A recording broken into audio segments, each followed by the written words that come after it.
eu estudei no mestrado e no doutorado um tipo de crocodilo terrestre, o crocodiliforme terrestre, que habitou o interior de São Paulo, Triângulo Mineiro, mais ou menos, entre 80 e 90 milhões de anos atrás, no Cretáceo Superior. Eu estudei esses bichos. Eu tenho acesso a esqueletos deles, fossilizados, e eu nunca vou ver esse bicho vivo. Ele é de uma linhagem que morreu, então não dá nem para fazer, entre aspas, uma possível evolução reversa num futuro, tal, não sei o que, babá, não dá, porque é uma linhagem que não existe mais. Eu nunca vou ver esses bichos vivos. Eu tenho que me resignar. Ainda e existe tem que falar, coisa... é isso. Ainda existe eu trabalho com um reservatório de petróleo que está a 6, 7 quilômetros de profundidade. Nunca na minha vida, cara, eu vou ver o objeto que eu trabalho. Você ainda tem um fóssil. Exato. Eu nunca vou ver, cara. Nunca. Você vai ver só o petróleo que vai ser extraído. Só o petróleo que tá saindo. Beleza. Tá, então maravilha. quer dizer que nós estamos mais ou menos certo. Mas você nunca... Então, mas aí é uma coisa que a gente tem, cara. É isso aí que o Pirula falou. Dá uma distanciada desse... Mas assim, na questão dos fósseis e tal, existe a possibilidade de descobrir-se algo ainda sobre especificamente esse aí que você tá falando, que eu esqueci o nome, mas é um crocodiliforme. É um crocodiliforme. Vamos lá. Dá pra descobrir ainda algo nesse aí específico que, tipo, descobrir que ele tinha pena? Daria. Você tem que achar um fóssil muito bem preservado. No caso das ciências históricas, é a mesma coisa em todos os aspectos. Então, eu dei um exemplo no Vilela, que é dos pergaminhos do Mar Morto. Que é mais fácil falar para as pessoas que têm, às vezes... que às vezes tem um distanciamento muito grande quando você vai falar de coisas de milhões de anos. É mais fácil falar de ciências históricas para ver como funciona do mesmo jeito, né? Da ciência da história mesmo. Ninguém achava que ia ter os pergaminhos do Mar Morto. Por muito pouco, não preservou aquilo ali, né? E até o Iago falou que quase que destruíram os pergaminhos do Mar Morto, tal, não sei o quê, porque o pessoal estava preocupado com os vasos e não com os papéis que estavam lá dentro. Enfim, mas aquilo lá é uma coletânea de documentos extraordinária que explicou muito como que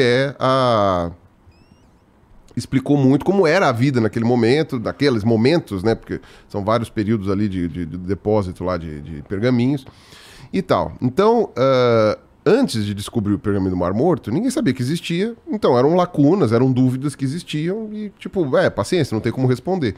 Alguém achou. No caso lá do pergaminho do Mar Morto, foi encontrado por acaso, né? Não foi uma coisa que eles ativamente foram procurar. No caso dos fósseis, alguns fósseis são encontrados por acaso, principalmente em lugares que não tem histórico fossilífero, tal, não sei o quê. Outros são encontrados ativamente, quando os pesquisadores vão lá atrás. Eles vão bater pedra aleatoriamente. Eu vou sair aqui, quebrar a calçada e vou bater pedra. Não é assim, né? Você tem estudos geológicos que dizem quais são os lugares mais prováveis de ter fóssil e, né, quais são os lugares possíveis de ter fóssil e desses possíveis, quais são os mais prováveis de ter fóssil. E aí você vai lá e vai procurar nesses lugares. E aí você já sabe a idade, porque isso daí é feito... Hoje em dia pode ser feito independente de achar fóssil ou não. Você faz isso aqui e aí você vai lá e vai procurar. Pode ser que você não ache. Quer dizer que o fóssil não existe? Não. Você só não achou. É uma área de quilômetros, você está batendo em alguns metros, né? Ou pode ser que você ache. Hoje tem até algumas técnicas de radar para você tentar achar alguma coisa assim.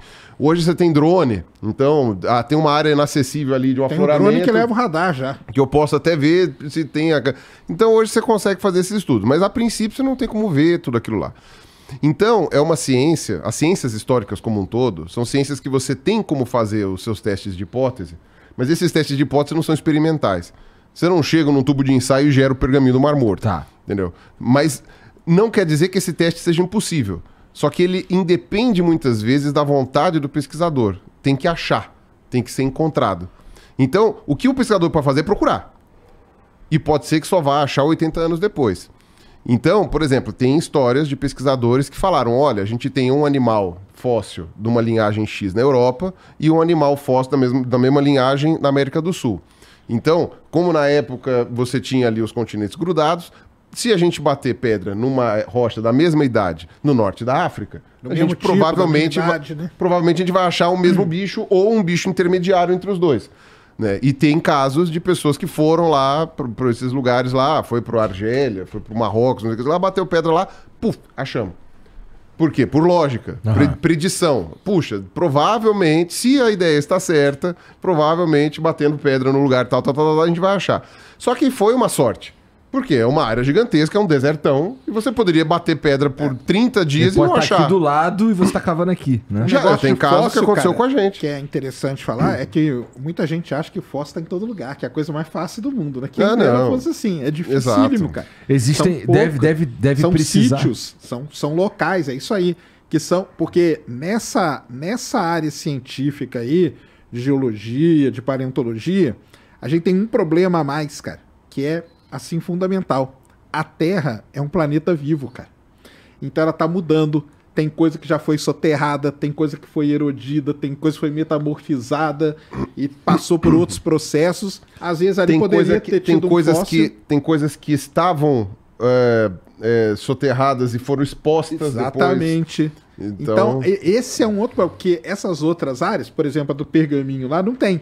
O pergaminho estava lá dentro do balde lá dele, da tigela, do vaso dele. Você achou aquilo lá, acabou, cara. Aquilo ali não vai... A não ser que você queime, quebre e tal, aquilo ali vai ficar ali. A Terra, não. Então, pô, mas não tem tanta cratera. Não tem tanta cratera, cara. Eu vou fazer o quê? É o problema da Terra. A Terra é um planeta vivo. Ainda bem que não tem tanta cratera, quer dizer que a Terra é viva e nós estamos aqui. Porque se a Terra fosse morta, a gente não ia estar aqui. Podia estar cheio de cratera e tal pra gente estudar. Então tem essa dificuldade, porque o pessoal às vezes a gente falando e não de é que fóssil não tal, tem tanta cratera, não é porque não caiu coisa, né? Exato, caiu muita porque coisa. o nosso planeta, por estar vivo, as crateras vão ao contrário da Lua, Exato, as crateras vão indo ao contrário de Marte aqui, a superfície da Terra está em constante mudança. E a vida também atrapalha, né? No caso, também, nasce uma floresta em cima, vai erodindo, né? Exatamente. É só para falar porque o pessoal acha que é assim que você vai andar ali na esquina e vai tropeçar num fóssil. É muito difícil. Tanto que a cratera de Chicxulub, lá que o pessoal descobriu lá em Yucatán, ela não tá visível. Não tá. Eu fui para lá, na minha série dos dinossauros, eu fui para Chicxulub porque eu queria ver o negócio lá. É uma praia. Não, do Caribe.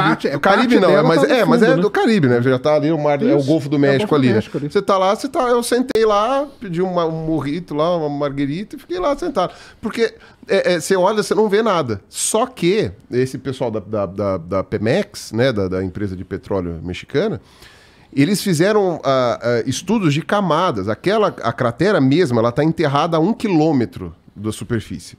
Por quê? Durante esses 66 milhões de anos, ela foi sendo soterrada. Mas você encontra até um pedacinho de rocha cristalizada. Vidro, né? De vidro, exato.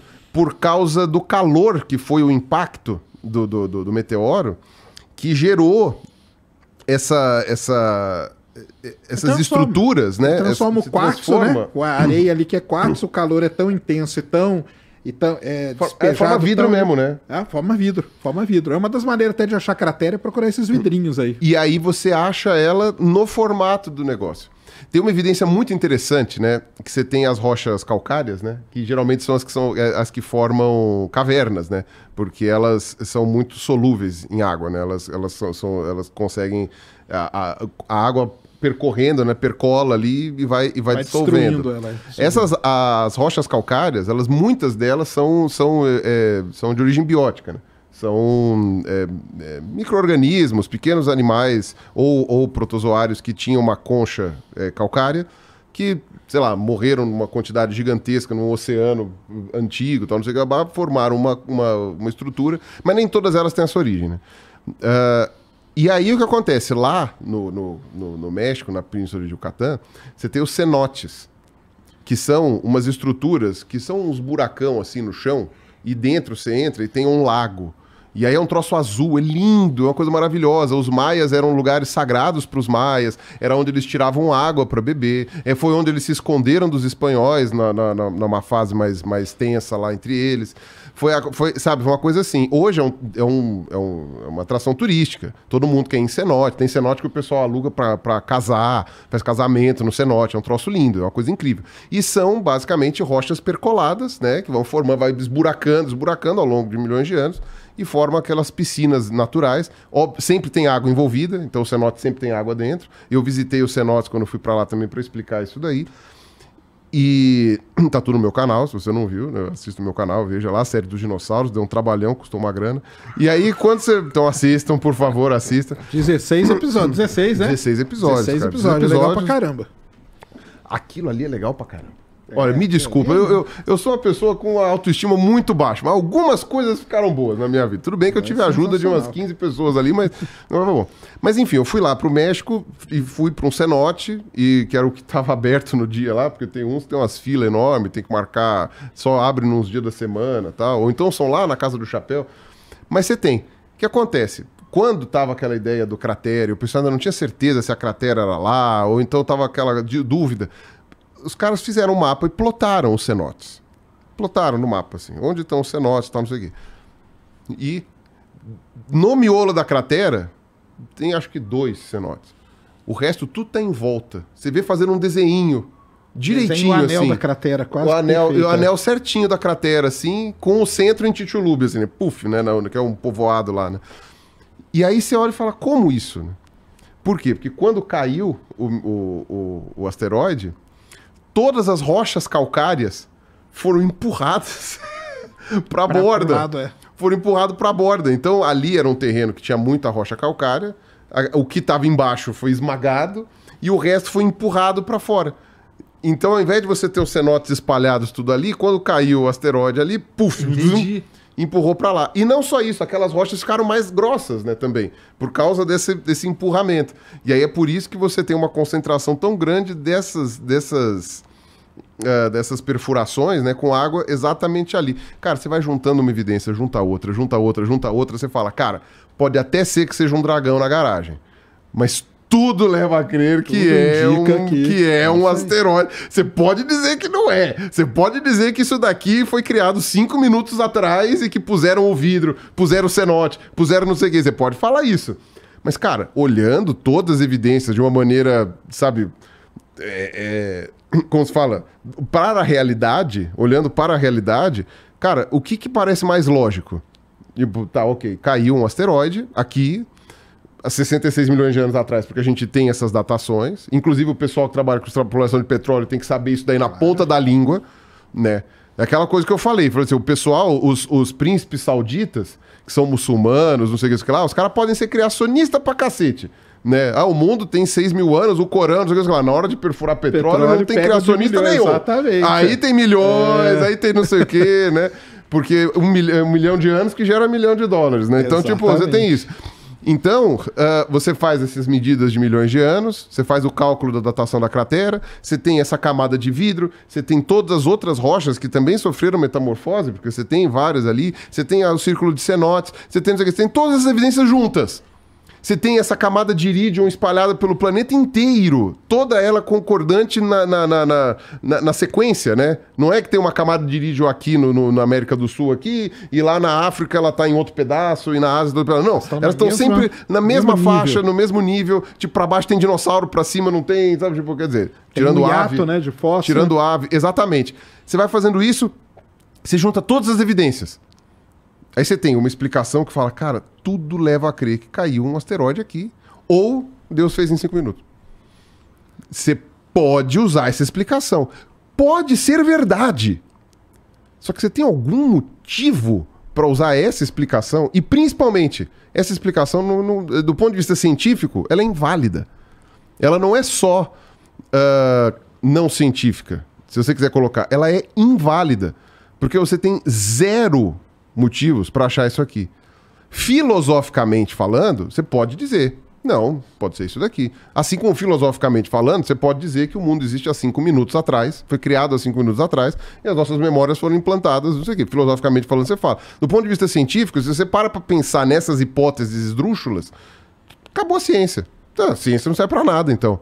A ciência está aqui para descrever o mundo e explicar como as coisas aconteceram.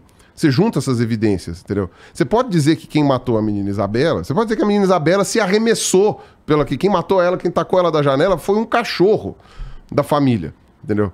Mas todas as evidências apontam pra mãe e pro padrasto. Não, pro pai e pra madrasta, né?